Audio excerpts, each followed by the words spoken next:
I built the cabin with my own 2 hands. It wasn't grand, but it was mine. Every timber, every nail driven into place with quiet purpose. After a messy divorce and 20 years of corporate hell, I wanted peace. I didn't come to Pine Ridge Valley for the community. I came for the silence. The land I bought was nestled right at the base of Eagles Hollow, bordered by forgotten trails and fed by a little stream that babbled more than any neighbor ever should. I thought I was in the clear. No homeowners association, no street lights, just whined through pine and the occasional owl that liked to scream at 2 a.m. The land was zoned rural residential, isolated, safe. That illusion cracked the moment a white Range Rover with chrome rims rolled up my dirt driveway, kicking up dust like it owned the road. Out stepped a woman in a pastel pantsuit, oversized sunglasses perched like armor on her face, clipboard in hand. She didn't introduce herself, didn't ask if I had time. She just announced, "This is HOA property, and you're in violation." I laughed at first, thinking it was some kind of twisted joke. "I'm sorry," I said, "but there's no HOA out here. This is private land. Mine." She frowned like I'd just denied the sky was blue. "You're in Pine Ridge Valley District. That falls under HOA 47B. If you didn't read the community bylaws before purchasing, well, that's your problem." That was the first time I met Karen. She wasn't the legal kind of Karen. Her name really was Karen. Karen Dalesbury, HOA president, social media influencer in her own mind, and the self-appointed queen of rules, boundaries, and borderline harassment. What she lacked in legal understanding, she made up for with arrogance. I told her again, politely, that I'd bought the land outright, and there was no HOA mentioned in the title. She waved the clipboard again. "Well, the HOA expanded into the Outer Valley last year. You must have been missed in the registry. I'll fix that." And just like that, she walked off like it was settled. The next day, I got a paper tacked to a tree near my cabin. It was a list of fines. Apparently, I was now in violation of several. Community standards, including non-approved dwelling design, uncut natural foliage, and visible utility infrastructure. I was floored. First off, who tacks fines to someone's trees? Second, these standards didn't apply to me. They couldn't, so I called the county. The clerk checked my parcel ID and said clearly, "Sir, your land isn't under any HOA jurisdiction. That's a separate plot. They can't enforce anything on your property." I thought that'd be the end of it. Just a misunderstanding. Maybe Karen overstepped. But instead of disappearing, she doubled down. The next week, a county sheriff rolled up my road. Not for a social call. He said he was responding to a civilian complaint of illegal construction. When I asked who filed it, he flipped through a notepad and muttered, "Karen Dalesbury, HOA." I showed him my permits, my deed, the zoning map, all in perfect order. The sheriff apologized and left. That should have embarrassed her. It didn't. Over the next 2 months, Karen called the sheriff's office 3 more times. Each time it was something more absurd. Unauthorized hunting. I was target shooting in my own backyard. Improper waste disposal. I have a composting system. And once, hostile landscaping. Hostile landscaping. I didn't even know that was a phrase. Apparently, it meant I was clearing brush too aggressively and disturbing the natural order of the valley. That time, I just laughed. The deputy did too. Eventually, I stopped answering her notices. I kept living, kept working on my cabin, planting trees, cutting trails. But then she escalated again. I woke up one morning to find a stop work order nailed to the corner of my porch, signed not by the county, but by the HOA construction committee, which, as I found out, was just Karen and her friend Brenda. I ripped it off and tossed it into the fire pit. She showed up that evening, furious. "You're in open defiance," she shrieked. "This entire structure is unauthorized." I calmly pointed to the deed posted on my wall and asked her to leave. That night, I installed a trail camera by the road, not to spy, just to keep record. The next week, she drove past my property 5 times, slowly. Once, she parked outside, for an hour just watching. No one gets to make me feel unsafe on my own land. I started documenting everything, videos, photos, dates, just in case. And then she made her worst mistake. One crisp October morning, I was splitting firewood when 4 sheriff's cars rolled up, lights flashing. This time, they weren't apologetic. One officer said they received a report of hostage-level threats involving firearms. My heart sank. What the hell? I was armed, yes. I had a holstered sidearm like I always did on my property for bears. But threats? Hostages? That was fiction. Manufactured madness. I cooperated fully. Let them search the property. Let them check the cabin. They found nothing, obviously. The officer eventually leveled with me. "Look, we've dealt with her before," he said. "You're not the only one she's targeted, but these 911 calls, they're going to keep happening unless something changes." That night, I didn't sleep. Not from fear, but from anger. Not explosive, not wild. Cold anger. The kind that doesn't yell. The kind that plans. Because I realized something important. Karen wasn't just annoying. She was dangerous. The kind of dangerous that wears makeup and makes false reports, hoping to weaponize authority against anyone who won't kneel. I was done reacting. The next morning, I called Jeremy, my friend and real estate attorney. I told him the story from top to bottom. He listened carefully, then paused. "You ever hear of Pine Ridge Mining Company?" he asked. I hadn't. Apparently, before the HOA ever existed, the entire valley, my land, her land, all of it, was part of a huge 19th century mining lease owned by a single holding company. Over time, pieces were sold off, but about 60% of the valley, mostly the land beneath the HOA trails and clubhouse, was still listed under a dormant LLC that hadn't paid taxes in years. "You thinking what I'm thinking?" Jeremy said. I smiled. "Find out if it's for sale." Turns out it wasn't just available. It was dirt cheap. The LLC had dissolved, but the land hadn't changed hands in decades. Through a network of agents and a few legal gymnastics, we made an offer.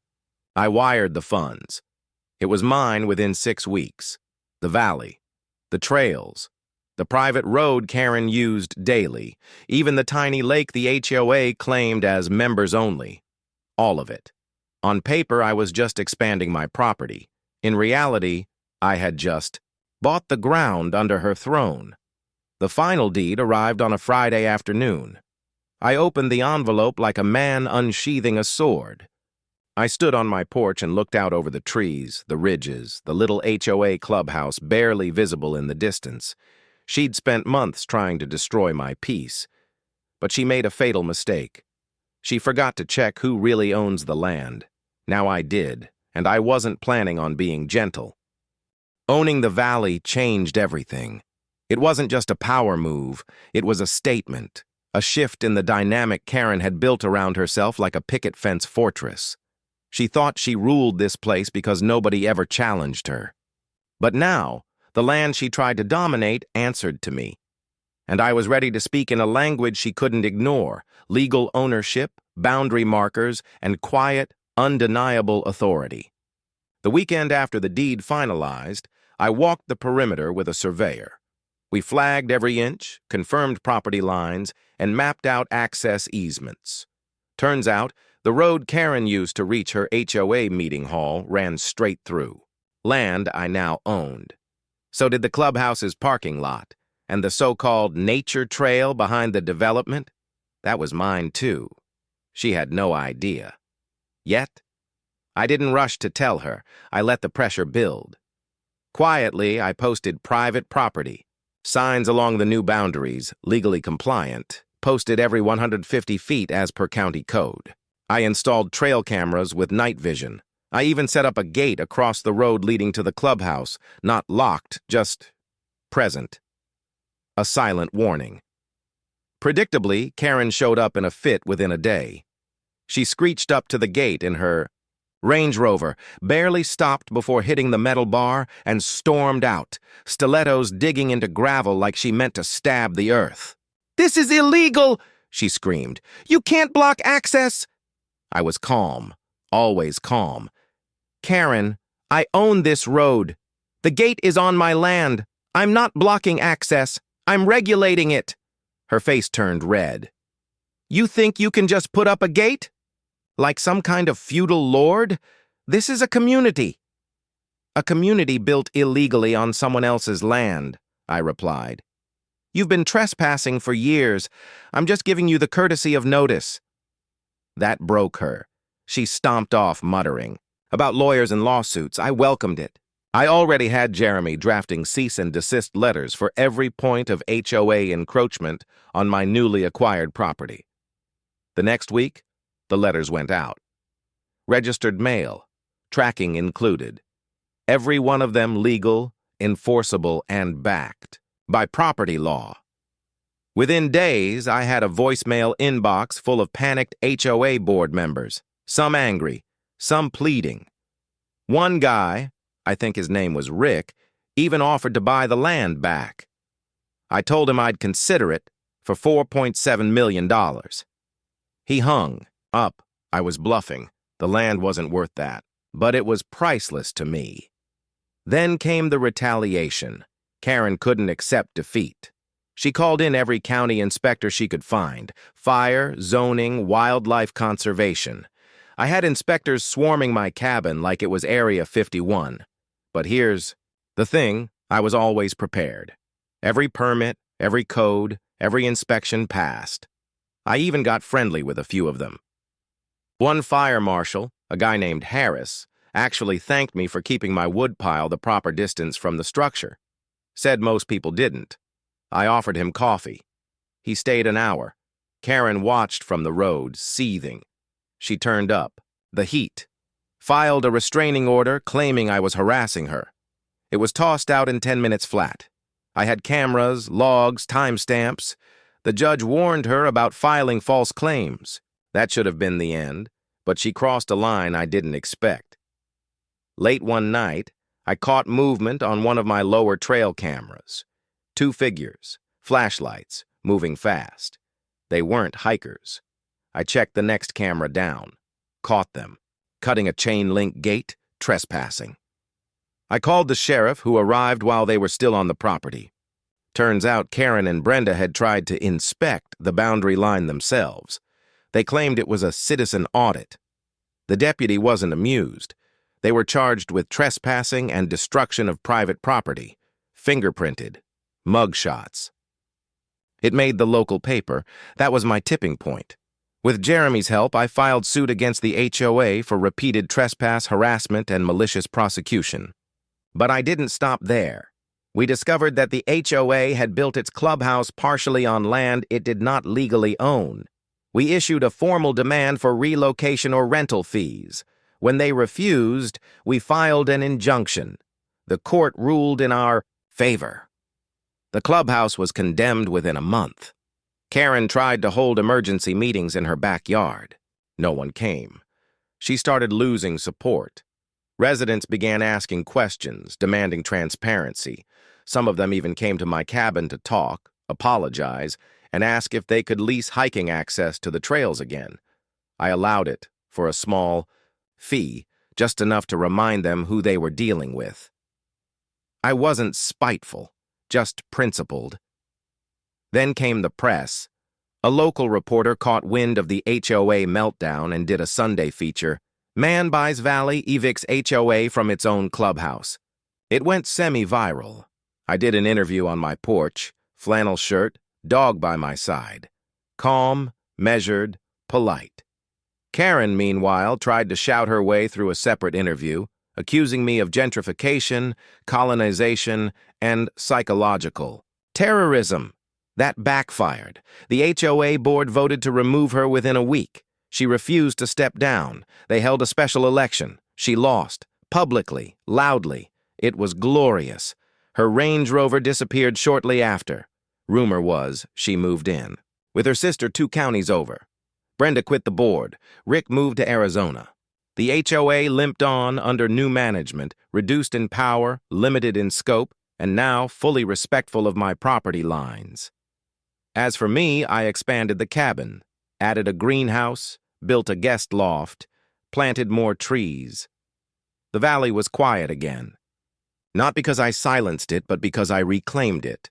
But the story didn't end there. In fact, things took an unexpected turn when a film producer reached out after seeing the news coverage. He wanted to do a documentary on HOA abuse and property rights. I wasn't sure at first, but the idea grew on me. Jeremy helped negotiate the contract.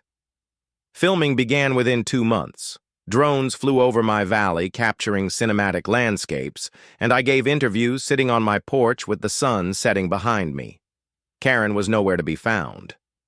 When the documentary aired, it stirred up a wave of support.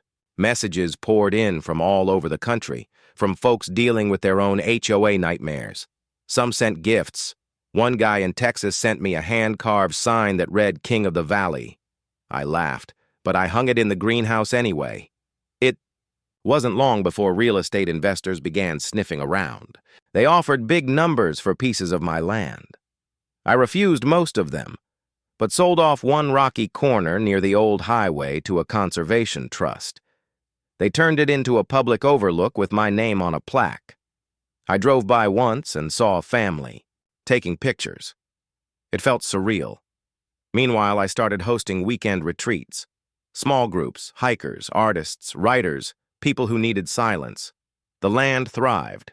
I brought in native plants, protected nesting birds, even cleared an old stream that had been blocked for decades. Beavers returned. Owls nested. The valley wasn't just alive again. It was thriving. Karen, on the other hand, faded into obscurity. Occasionally, I'd hear gossip. She tried starting a podcast, filed for bankruptcy, or argued with a barista over milk alternatives. But she was out of my life, and more importantly, out of the valley. Looking back, it wasn't just about boundaries or property law. It was about taking back control, about refusing to be bullied. The valley taught me patience, persistence, and the power of calm, strategic retaliation. Now, when I sit on the porch with my dog and watch the sunrise paint the hills gold, I don't feel like a victor. I feel like a steward. The valley didn't just strike back. It healed. And in that quiet, blooming stretch of earth, so did I.